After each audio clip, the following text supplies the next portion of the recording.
final Big Ten team here. Producer Trevor, I hope, is going to like this one. We're going to the Illinois Fighting Illini, Daddy Brad's own. Show the shirt, Rob. Daddy Brad himself. Listen, Daddy Brad has had some tumultuous times in the last couple of weeks here. First, he called out Terrence Shannon. He gave the fart noise in the press conference about his effort. Then all-time great press conference moment, by the way. All-time great moment. Then Matthew Meyer hits the podium the next game and says that him and Daddy Brad don't see eye to eye. And essentially, Illinois looked pretty vulnerable in all of these games. Since that awesome win against Texas, the horns down win in Madison Square Garden, they've looked not so good, like a bubble team-ish. So here's my resolution. I would love to say that it's just as easy as maybe if you don't have something nice to say, don't say it to the media. Maybe that's where to start. But I'm going to go a personnel issue here because I want more Dain Dainja. That's my New Year's resolution. I want to play Dain Dainja a little more, and here's why. I think that going into this season, Brad Underwood said, we're going to be a positionless basketball team. We don't need a center. Kofi Coburn's gone. As good as he was, that's why we struggled in March. We're going to play 5 guys that can shoot, that can pass, that can handle, that can switch, all of this. And that was great for the first month of the season until Coleman Hawkins started really struggling.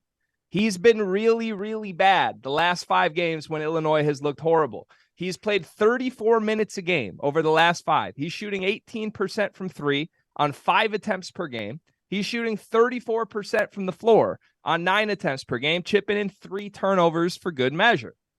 Before this, he was playing 26 minutes. He's jumped up to playing 34 minutes while shooting the ball that poorly, while not taking care of the basketball. And meanwhile, you've got this center on the bench who is playing roughly 12 minutes a game, but can get you 11 and 7 if he just plays 20 minutes. He's shooting 74% from the floor on the season. And I'm not saying Dainja's a perfect basketball player, but I think it's time to scrap the concept of positionless basketball. Realize you have an asset that's a traditional center, and you know you can win with a guy like that. You've done it before in this conference. Let's go that route. Give me more Dain Dainja. RC, you like that? I no, because the reason it's not that I don't no, because you can't change and scrap everything you've been doing all year for one guy. That guy better be damn good, and he's talented, but is he worth doing that? If you try to scrap everything you're doing and go back to what you were last year, he ain't Kofi, so you can't make that comparison. But I agree, he needs to get more touches and play through him. You're gonna have to maybe try to figure out an offense when he's on the floor to get him out there. But that's hard to change everything they do. I'm more concerned about all the friction that seems to be going on. Like when you start doing that, even for coach, it was funny. But when you start doing that in the media, and the players start coming out talking in the media, then it's much worse in the locker room. So my concern would be more about, is there something we're missing here or we're not talking about, more so than worried about who's playing and who's not? Because this team is, I don't know if there's a team that we thought higher of that's taking a faster slide south than this team is right now. I mean, they're just not playing very well at all. Yeah, I was going to say my resolution is go see a therapist. Yes. Like call BetterHelp. Yeah, get Kumbaya or something. Start, you got to do something different. Yeah, and we always knew that this was going to be a little bit of a possibility, right? You have a lot of big personalities in that room. You have a coach that coaches hard, right? Daddy Brad is going to coach you hard. It's not there's going to be a lot of tough love in that locker room. That's just kind of who he is. He's an old school guy. He comes from that Bob Huggins, Frank Martin kind of coaching tree, right? You know what you're going to get from Daddy Brad.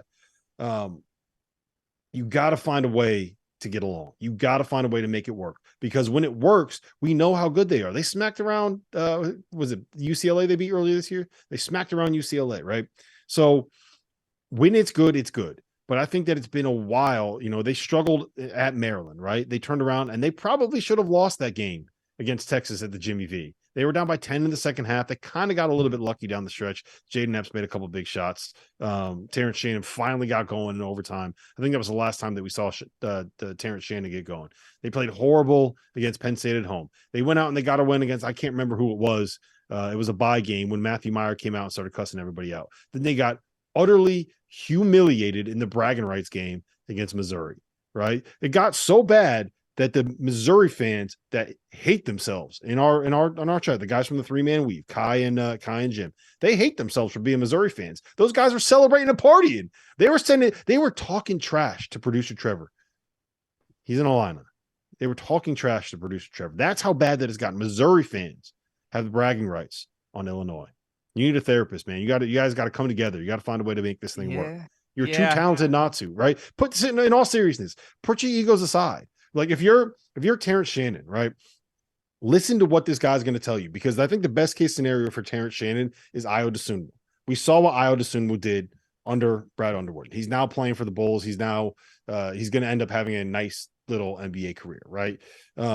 Listen to him. Find a way to make it work. There's talent on this roster, and nobody is going to get what they want. NIL money, payday, sponsorships, NBA draft picks. You're not going to get that if the rising tide doesn't lift all ships. So come on, man, get along. It's a holiday season. Find a way to get along with each other. They better hope that therapy works. That's all I'm saying. Yeah, it's Daddy Brad. It's not crazy Uncle Brad. He's Daddy Brad. Listen to him. It's therapy or the bench. Figure it out or sit your ass down. It's really not that complicated. It's gonna be one or the other. Somebody got to sit down. They just look like, I don't know what they pouting over. If it's the ball, what's going on? But you got to figure it out. Like this is they're too talented for this. Yeah. I think my step just comes after therapy. We can try therapy. If after 2 weeks it's not fixed, give me Dain Dainja, man. Get Hawkins on the bench. I gotta go. I'm with you on that. I give you a little bit more. All right.